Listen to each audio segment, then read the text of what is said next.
Hey y'all, welcome to the Mediocre Black Woman. Ew. We are doing our new moon read for Sagittarius for December 19th, 2025.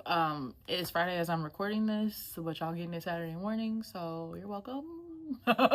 So I first pulled a few oracle cards to set the tone for the read, and then we'll go into the tarot live here together. So I have this oracle called the True Love Oracle, and I love it because it's not just about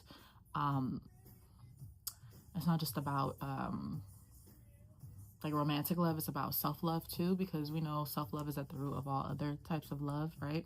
Can't love others if you struggle to love yourself, you know.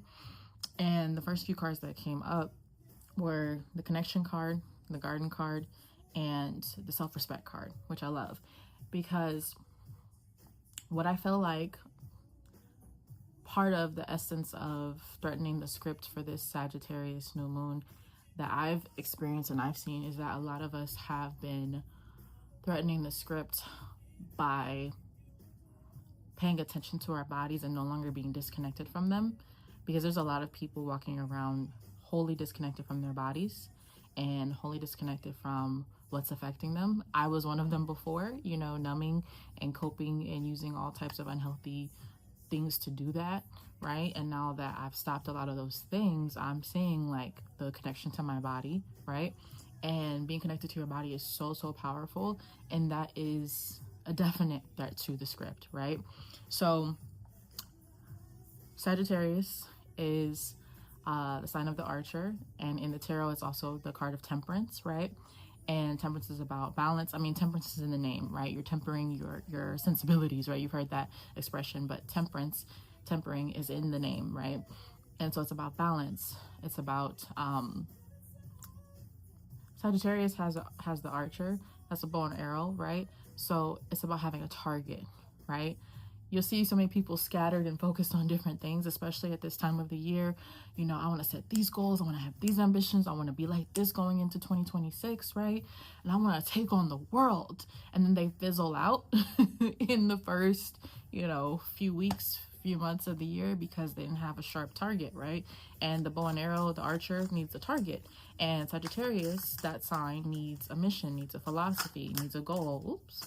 So that is some of the energy that started to come through when I thought about this sign. Also, I'm sitting on the floor in my space, and I don't really sit on the floor when I do these. So I think that's interesting. Probably points to root chakra activities going on. So I will share more with you all about the root chakra at the end. Okay. The card that came up is connection, right? You guys can't see it, but it's connection. And I know it's in the romantic sense because it's a true love oracle deck. However, I feel like this is about connection to your body. We've been talking about that, right? Anything else from this deck before we get into the spread? The garden. Okay. The garden, we are the gardens, right? Basically. And there's a card in here that's called the gardener, but there's also a card in this deck called the garden. And the gardener is usually an active role, whereas the garden is a passive role. So the garden is about receiving the tending, receiving the beauty, receiving, right? Like the gardener has been tending to the garden, so now it's time for you to receive and sit back and, you know, receive reap the benefits of all your actions around your garden and tending to it. Again, and I think this goes back to signifying a connection to our bodies, right?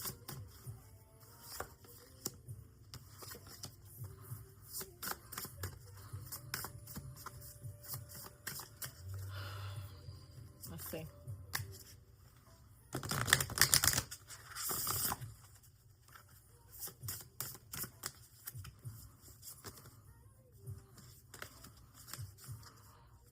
Okay.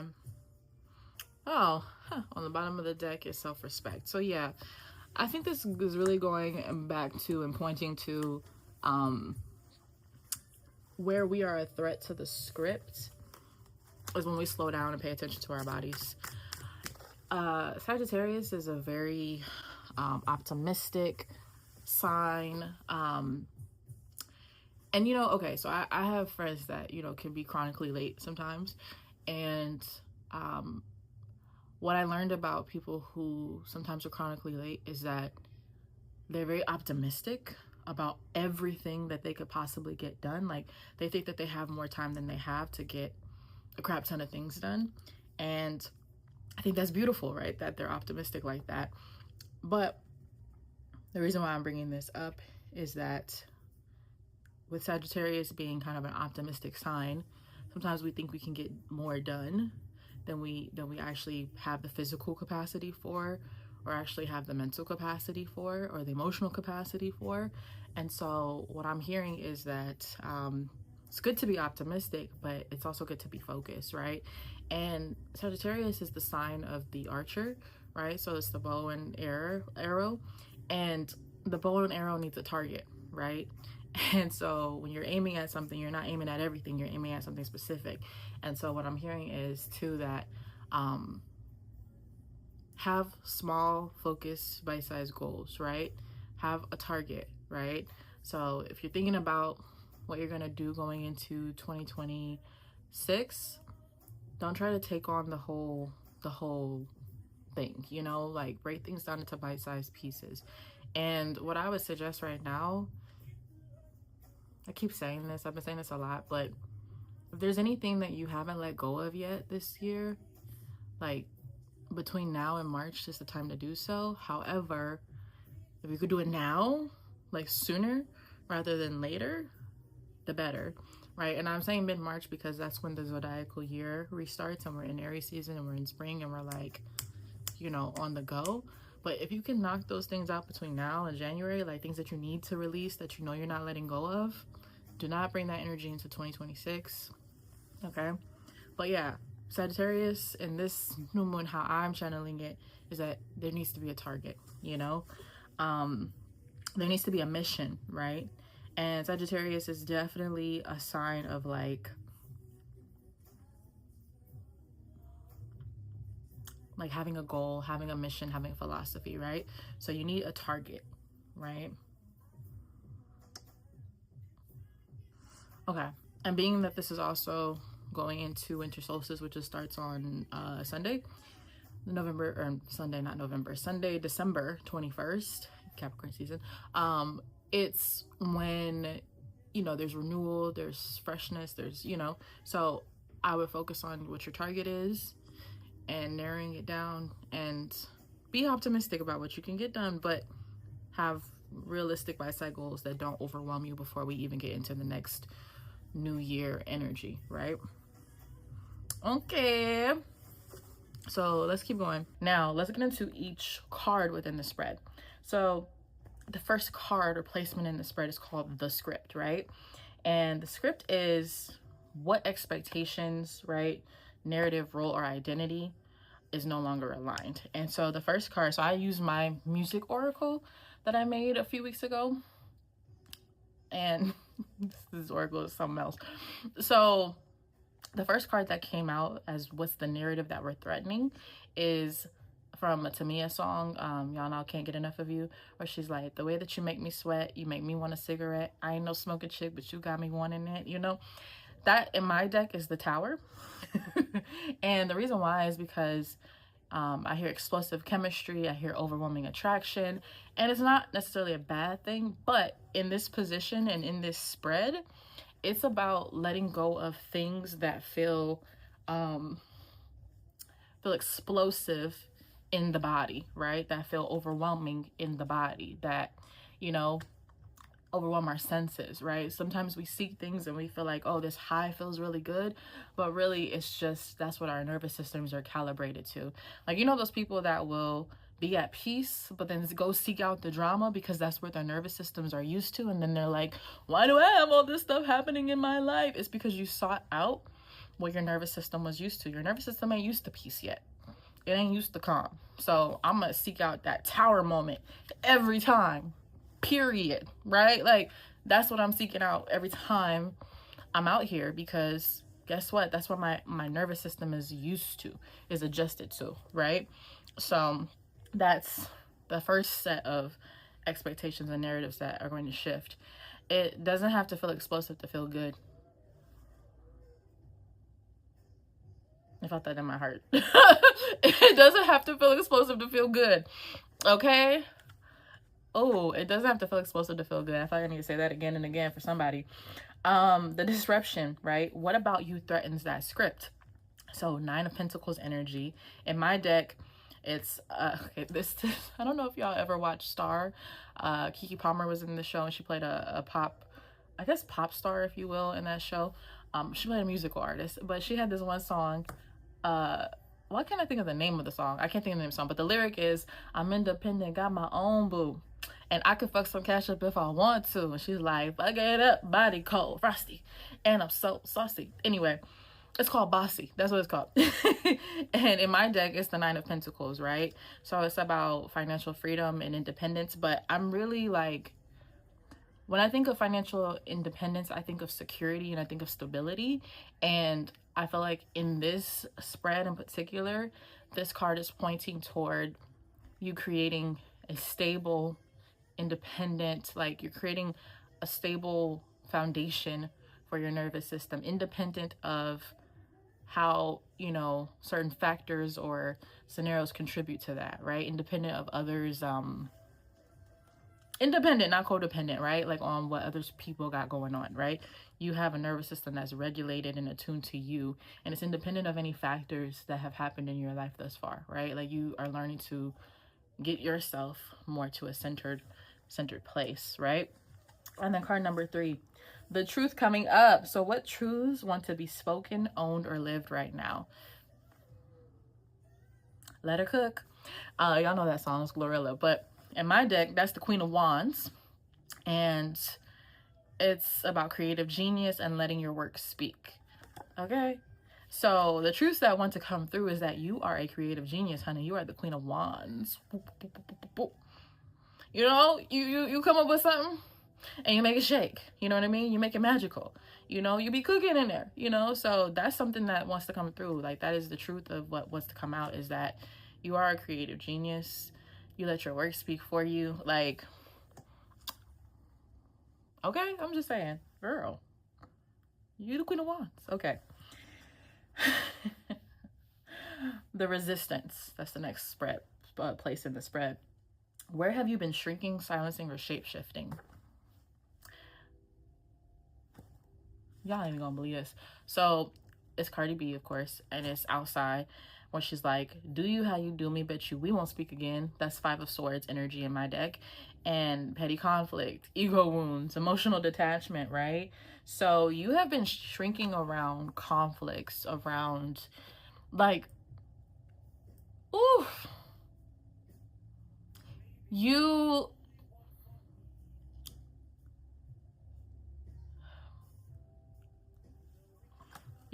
haven't been saying anything for your you've been allowing your discomfort and allowing other people to like come through with ease. Like, I had to set a boundary. I had to set a few boundaries actually this past week with folks. Like, it was like my little nervous system was like, oh, this is a lot. But actually my capacity for it has increased, I will say. You know, whereas I used to shrink, I used to maybe hide and not, you know, say, oh, this bothered me, or this is what hurt me, not that. You know what I mean? Like, I've been very direct about some things with people. You know, people have asked, you know, if they could do this. I'm like, no, it actually doesn't work for me. Like, I've really been in that. So I think that in this position where some of y'all have been shrinking and shape-shifting, is around minimizing your needs during conflict. And there's also some ego wounds here. I just really want to point that out.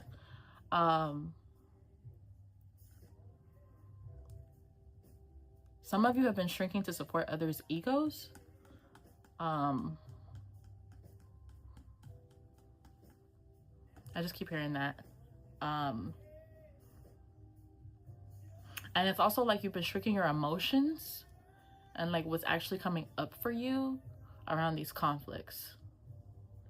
And as we know, if we don't express our emotions, not saying that we have to do that with those people, we go do it in our own time and space, but when you're suppressing the emotions, they end up living in the body.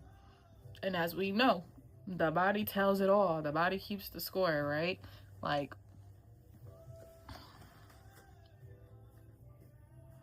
yeah, I'm really hearing like,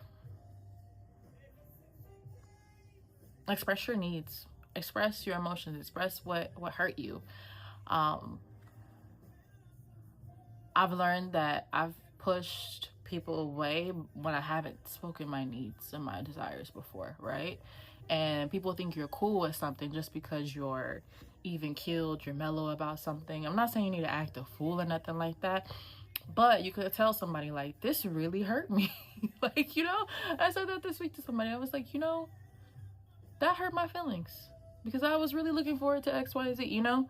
Like I'm, you know, and I think it creates more closeness. It creates more trust in yourself when you start to speak up and you see how things play out and unfold, and you don't just put yourself on the back burner, right? Because if we don't prioritize ourselves, nobody else is. I'll tell you that much. I know that to be truth. Okay.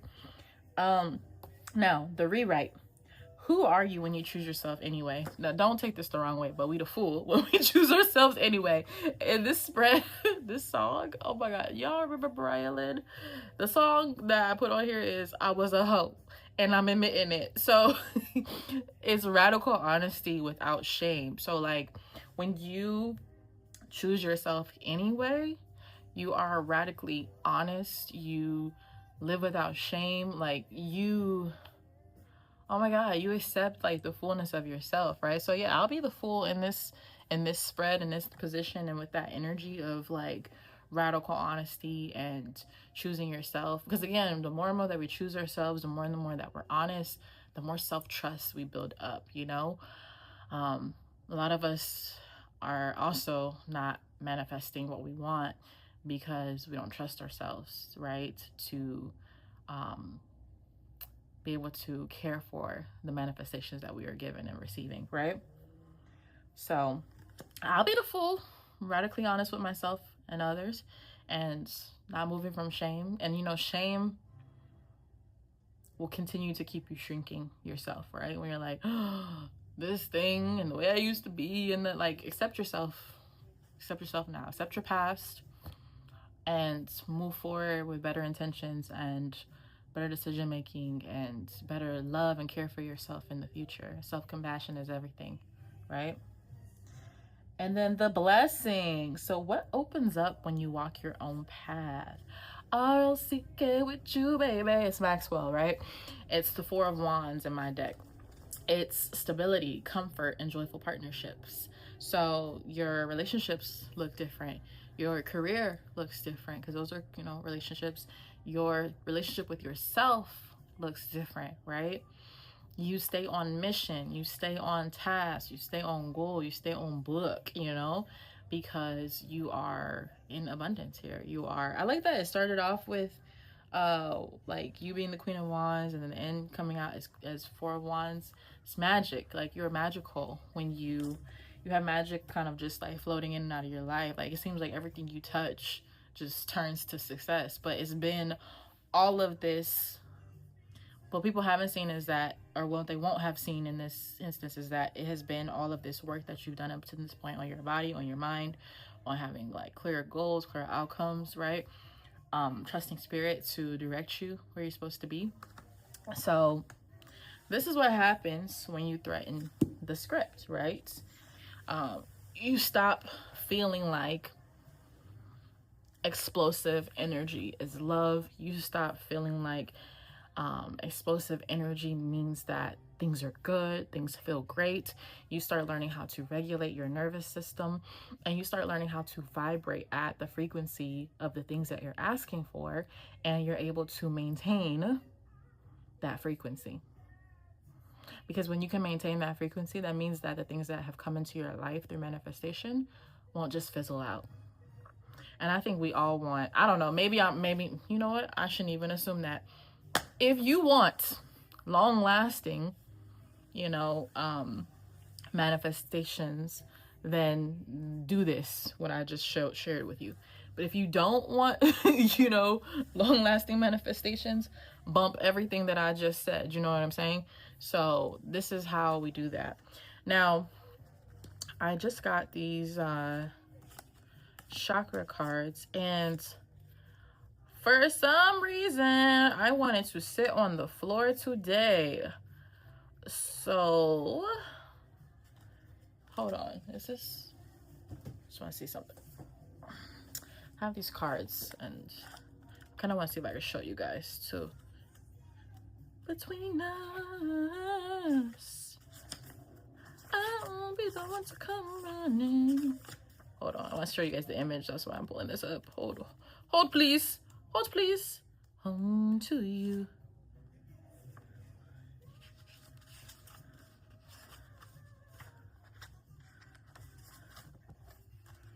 I wish it was lit up so I could show you guys. This is gonna make it, making it really difficult on me to show y'all what I'm trying to show y'all.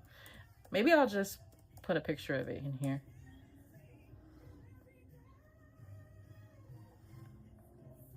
So I wish it was highlighted, but this is not the book for that. That's why. So see, let's see.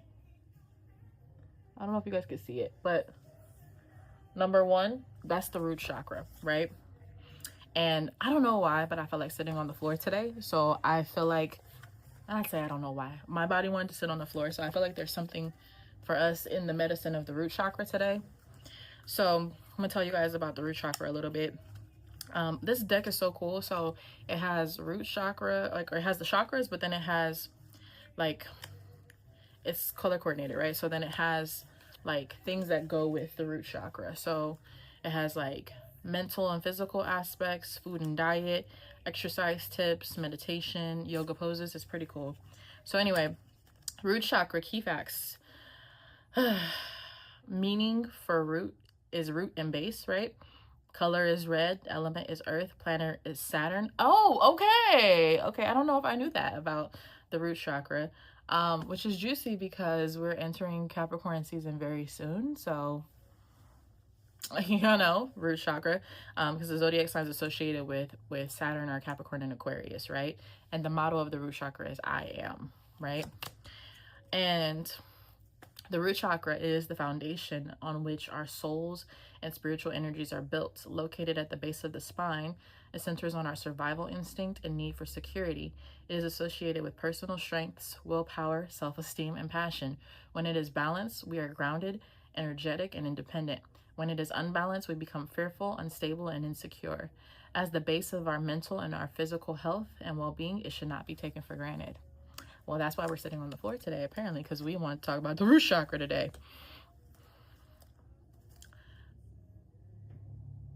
Mental and physical aspects. So as the first chakra, it's the center of our physical and mental well-being. If you have an issue in your life, it's worth checking this chakra first. That's why we're sitting on the floor. Okay. This chakra rules the legs, feet, and bones, as well as our sense of smell. When it is balanced, we feel energetic, well-rested, and graceful on our feet. When it is unbalanced, it manifests in lower back and foot pain, sciatica, constipation, hemorrhoids, all kind of stuff, y'all. Osteoarthritis, immune-related disorders, which a lot of people struggle with, including myself, and tense muscles. The root chakra is in tune with our core need for survival, which is why it is at the center of our mental and emotional health. When these needs are met, we feel confident, powerful, strong, independent, and brave. If our root chakra is unbalanced, our needs are not being met. Our survival instincts are in overdrive and we cannot focus. This lack of stability creates fear, insecurity, low self-esteem, and codependency. Okay, as well as anxiety, depression, and panic attacks, which is exactly what I was talking about here with my Nine of Pentacles, about being independent and having our own, right? And again, we're not talking about hyper independence, because I think people have placed the meaning of hyper independence on the word independent. Independent is not a bad thing. Codependent is we're trying to get out of codependency when it comes to our emotions and our grounding and our nervous system. So I think it's interesting that that came up here with the root chakra. Okay. So if you are on Substack, what I'm going to do is I'm going to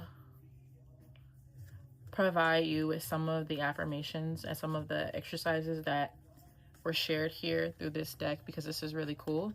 So make sure you hop on Substack to view this as well, and make sure you subscribe to me. So if you're not on Substack, you can also subscribe to The Mediocre Black Woman through my actual website, which is themediocreblackwoman.com, and you'll be able to get more of the writing, because like I said before, the writing is going to be a big component to go with our reads, to go with our podcast, right? So that's going to really help and serve you a lot in the long run. So make sure you're connected to that.